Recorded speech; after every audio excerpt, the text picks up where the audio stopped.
Bien, c'est quoi on a écouté Moualim? Oui, T'es surpris? Non, je ne suis pas surpris, Aboubacar. Mais il dit quand même des vérités. Il dit ce que certains disaient bas.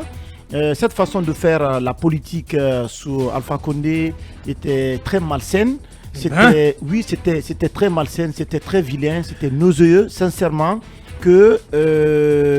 Qu'on dise, par exemple, qu'on apprenne aujourd'hui que Alpha Condé a signé un accord politique avec la Basse-Côte pour que 25% de l'administration revienne à la Basse-Côte. Cette région, oui. Oui, à cette région, et qu'il y ait des manœuvres aujourd'hui qui impliquent notamment les religieux, mais aussi les autorités morales pour son fameux troisième mandat. Oui, parce que Moualim l'a dit, à peu près 500 imams issus des 8 préfectures de la Basse-Côte étaient réunis chez la Serouna. Absolument. En tout cas, pour bénir le troisième mandat. Le troisième mandat. Sincèrement, Alpha Condé a détruit ce pays avant de partir. Mais je vous dis la vérité. Mais ce sont des manœuvres. Mais non, mais quand même, il n'est pas allé attacher les gens pour les amener à souffrir de l'écouter, Aboubacar. Il a détruit ce pays avant de partir. On ne peut pas comprendre cette façon de faire la politique, Aboubacar. Elle est malsaine, c'est ce que je vous ai dit. Aujourd'hui, je pense sincèrement qu'il faut tirer. Non, elle n'est pas propre à tout le monde. Elle est propre à tout le monde, Aboubacar. Ouvre un peu les yeux, mon ami. Non, Aboubacar. Non, elle n'est pas propre à tout le monde, s'il te plaît, Aboubacar. Elle est malsaine. Elle est malsaine, Aboubacar. Non, mais tu fais preuve de quelle... Mais je vous dis la vérité. Non, mais c'est pas de la sincérité, mais c'est propre à tous les pouvoirs. Mais imaginez ce qui s'est passé à Aboubacar dans notre pays. Comment se fait-il qu'on peut débloquer des millions, des milliards de francs guinéens? On a vu ce que ce projet funeste de troisième mandat a coûté à la Guinée. Ça nous a discrédité. Je pense sincèrement qu'il faut utiliser, il y a des voies un peu plus rationnelles pour avoir le pouvoir. Il faut développer et présenter les projets de société à Aboubacar Diallo. Si seulement tu savais, Bassekou, les arcanes du pouvoir. Mais je le sais très bien, Aboubacar Diallo. Aboubacar Diallo, je le sais très bien qu'il y a beaucoup de manœuvres qui sont utilisées, des sacrifices parfois, même humains, qui sont utilisés pour accéder au pouvoir. Aucun pouvoir n'en est exempt. Sincèrement, plus jamais ça à Guinée. On n'a pas besoin vraiment de ces pratiques-là ici. C'est vrai que c'est aussi un signal aussi qui est envoyé au CNRD, au gouvernement actuel. Oui, parce que selon certaines informations, nous apprenons qu'il y a des ministres aujourd'hui dont leurs soeurs, leurs épouses sont aujourd'hui nommés à des niveaux de responsabilité. Non, mais c'est pas aujourd'hui qu'on l'apprend. Oui, mais attendez, s'il vous plaît, Aboubacar. Mais c'est une vérité qui tombe sous naissance. Tout le monde le sait, mais mon ami. Ce sont des pratiques justement aujourd'hui. C'est de l'entoursoir, tout simplement. Oui, ce sont des pratiques sincèrement qu'il ne faut pas encourager dans d'autres pays. Le CNRD doit tirer des leçons, les enseignements de la gouvernance, de l'échec en tout cas, la gouvernance du président Alpha Condé. Tout compte fait. En définitive, est-ce que Moualim t'a convaincu? Sincèrement, Moualim a dit ce que vraiment beaucoup de Guinéens savaient. Ce fameux troisième mandat, savoir que l'un des concepteurs de ce projet de troisième mandat, de ce projet funeste qui a plongé le pays là, a été concocté. L'un des concepteurs est Elhadj Serouna Souma. Elhadj Serouna qui a aussi mobilisé les imams selon Moualim. Oui, selon Moualim. À entendre Moualim. Qui a réuni tous les imams. C'est ce qui fait aujourd'hui que nos imams vraiment doivent s'éloigner de la politique. Nos imams ne doivent pas devenir des entrepreneurs politiques. Malheureusement, oui, mais c'est ça la vérité politique. Oui, parce que ce qui est en train de se passer aujourd'hui en Guinée, depuis autant de Conté, on a vu l'implication notoire de nos imams, de nos autorités religieuses dans les politiques. C'est extrêmement grave. C'est pour cela aujourd'hui leurs voix ne sont plus audibles dans le débat politique en Guinée. C'est très grave, Aboubacar Diallo, ce qui est en train de se passer. Pour beaucoup, ils sont complètement décrédibilisés. Et l'occasion qui s'offre à eux, au moins, en tout cas pour une fois, de se réhabiliter, de redorer leur blason, c'est religieux. Moi, je tente un peu de faire la différence entre l'autorité morale que représente Elhadj Serouna, donc une autorité plutôt à la tête d'une communauté, par rapport à ceux qui sont purement du cadre religieux, tels que Elhadj Mohamed Saliou Camara et tous les autres. Il y a une différence quand même qu'il faut faire de ce point de vue. Elhadj Serouna est plutôt une autorité morale, pas forcément une autorité religieuse. En tout cas, dans le cadre, dans le contexte dans lequel nous sommes, ce n'est pas une autorité purement religieuse. Quand même, la sortie de M. Moualim Touré donne une autre lecture, en tout cas de ce que l'on pouvait avoir sur cette déclaration de Elhadj Serouna au décès de Elhadj Ousmane Sanloa. Vous savez, hier, moi, je disais dans ce studio, je dis le compte de la chasse raconté seulement par le chasseur sera toujours défavorable au lion. Bien sûr. Évidemment, c'était pour dire qu'on avait une version, c'était celle de Serouna. Est-ce que c'est forcément la même version du côté d'Alpha? En tout cas, Moualim vient de nous en donner une compréhension plutôt différente. Ouais. Maintenant, beaucoup de choses à vérifier, à éclaircir. Est-ce que Elaï Serouna a effectivement conseillé à Alpha Condé, ou plutôt demandé à ce que la Basse-Côte rende à Alpha Condé ce que la Haute-Guinée avait donné à Lansana Kouyaté? Est-ce que c'est là vérifié?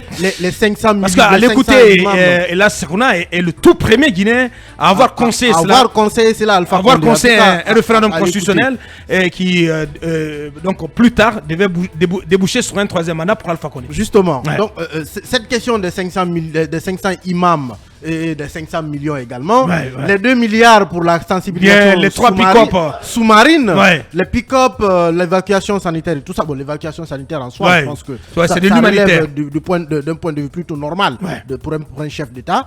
Mais si en tout cas ces informations sont vérifiées, ça nous donne effectivement cette idée d'une autorité morale plutôt entrepreneur politique.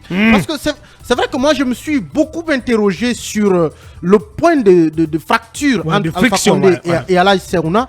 Ça a été tellement rapide et tellement virulent que du jour au lendemain, Elaï Serouna a rejoint le FNDC pratiquement. Bien entendu. Ça a été très rapide et ça a été très choquant à la limite. Alors que si on écoute Moualim, c'était dû à l'argent. En tout cas, à l'en croire. Si, à l'en croire. C'est une question d'argent.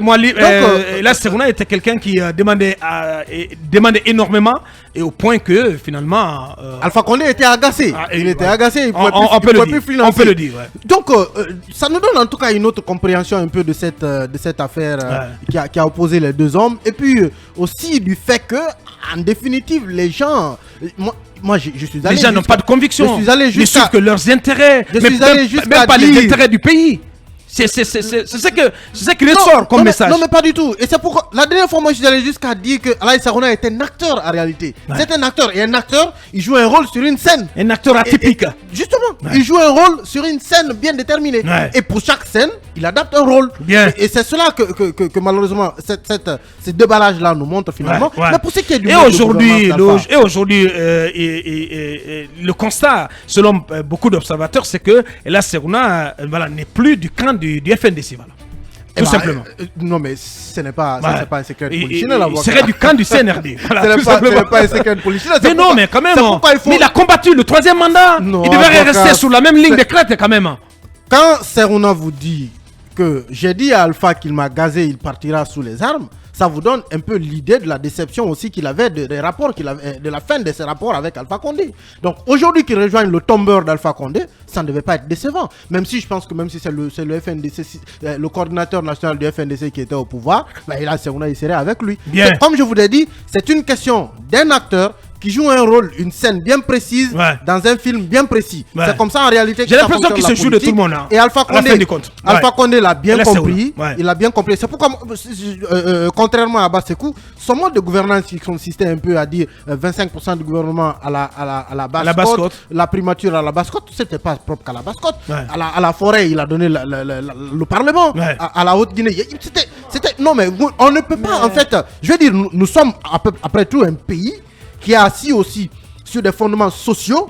Vous ne pouvez pas faire fi de tout cela. Alors, vous ne pouvez pas dire que vous allez gouverner la Guinée sans tenir la Basse-Côte en tant qu'entité, la Haute-Guinée, le Manding en tant qu'entité. Est-ce qu'on a besoin de signer le plus important pour cela? Le plus les compétences partout. Le plus important. Merci à tous les deux. Voilà, parce que les acteurs, il en a signé avec Lansana Kouyaté, il en a signé avec Ousmane Kaba, il en a signé avec beaucoup d'acteurs pour avoir le pouvoir. Merci. Mais le plus important, c'est que la gouvernance puisse emporter tout le monde, tous les acteurs. Peu importe l'accord que vous avez. Merci Manu. États-Unis, ça existe. Merci Manu. Voilà, je disais que j'ai l'impression que Elaï Serouna, voilà, il a ce don de se jouer de tout le monde, de tirer toujours ses marrons du feu. Oui, mais les gens oublient que à l'origine, ou en tout cas des années avant d'être en amitié ou en tout cas en relation ou en intelligence politique ou en relation politique avec Alpha, Sekouna a été président de l'association des maires de Guinée en tant que président de la CRD de Tanene. Bien entendu. Sous Lansana Conté, il a fait le tour de la Guinée comme messager de Lansana Conté auprès, pratiquement dans la plupart des communes rurales, ou en tout cas des communes du pays. Donc c'est quelqu'un déjà qui s'est frotté à la politique en tant que maire de Tanene. Bien. Donc, que celui-ci, justement, par la suite, se retrouve auréolé du titre de Kuntigi de la Basse-Côte, il n'a pas réussi donc à se défaire de la politique et justement de tous ces coups bas qui arrosent ou constituent la vie politique. Et aujourd'hui, c'est peut-être que, comme Molim le dit, il faut que les gens s'assument dans ce pays. Ouais. Lorsque vous avez, comme il en accuse Sekouna, été rencontré Conté, Alpha Condé, pour lui dire, allez-y à un troisième mandat, la Basse-Côte vous l'offre, la Basse-Côte vous soutiendra. Ça s'est passé devant des gens. Donc, et après, ce revirement qu'il a fait après ses soins en Tunisie, à l'époque ça avait fait grand bruit, jusqu'à demander de prendre des gourdins ou des bâtons contre le régime de Conté. Et le même avait dit, au plus fort justement des manifestations à un moment contre Alpha Condé, que quiconque mettrait le feu à un pneu, on le lui ferait porter. Vous vous rappelez, ces propos avaient fait, à l'époque, avait fait tache d'huile, pour dire qu'il appelait à la violence et tout ça. Donc aujourd'hui, Emmanuel fait bien de dire qu'il faut faire le distinguo entre les notabilités comme religieuses et celles justement coutumières ou morales comme les Ela Sekouna. Mais malheureusement, voilà, on embarque des imams, 400 imams, 500 imams autour d'une cause, pour moi, je l'ai toujours dit, aussi funeste qu'un troisième mandat. C'était pas beau à voir. Et pourquoi? Pour un petit montant d'un million par imam. D'un million, on vous met sur un chemin qui est problématique. Qui conduit le pays à l'abîme. Parce qu'à Bakar, il y a eu des dizaines de morts à cause de ce troisième mandat. Entendu, Et ces imams qui sont réunis pour lire le Coran afin que ce troisième mandat-là ait lieu. Dommage. Oui, Mamadouri, votre regard sur la sortie de Moualim. Bon, vous savez, depuis le premier jour de cette émission, à chaque fois qu'on a parlé de la Guinée, j'ai dit que c'est un pays qui est malade. C'est un grand corps malade. Et quand j'écoute Moualim, ça me conforte dans ce que j'ai toujours dit, c'est que la Guinée a besoin de cette catharsis générale. Je l'écoute, j'ai l'impression d'assister à une séance d'exorcisme. Et qui dénote justement le mal profond du pays, mais en même temps de la politique telle qu'elle est exercée sous nos tropiques. Et ici, je pense que les fameuses variables lourdes d'Akumba prennent tout leur sens ici. Bien entendu. Parce qu'il a rappelé les considérations ethniques, régionalistes, pour partager le gâteau, pour mettre tel fils d'ici par là, le fils de telle région par-ci. Ce n'est pas nouveau, on le voit, c'est des choses qui se font. Nous portons des gants souvent en parlant de ces réalités-là en tant que journaliste, mais il l'a dit de façon crue. Et je pense que chacun se voit dans ça. Et par là, on doit tous tirer les leçons. Et c'est en cela que je termine en disant que cette fameuse catharsis, sincèrement, le pays en a besoin. S'impose. Si on veut décrire la chose telle qu'elle est, on serait assez désagréable pour l'auditoire, même pour nous-mêmes. Bien. C'est juste triste. Et pour cela, tu préfères vraiment... Je préfère me taire. Si vous permettez en 5 secondes, je pense que le cas Moualim Touré doit être une inspiration finalement pour cet exorcisme-là vers lequel on doit aller. Pour dire qu'il faut que les hommes s'assument finalement. Les gens ont connaissance d'une bonne partie de l'histoire de ce pays. Il faut avoir le courage d'en parler. Moualim, c'est quelqu'un qui ne s'est jamais caché, qui a toujours assumé, même au moment où ça a été le plus contradictoire.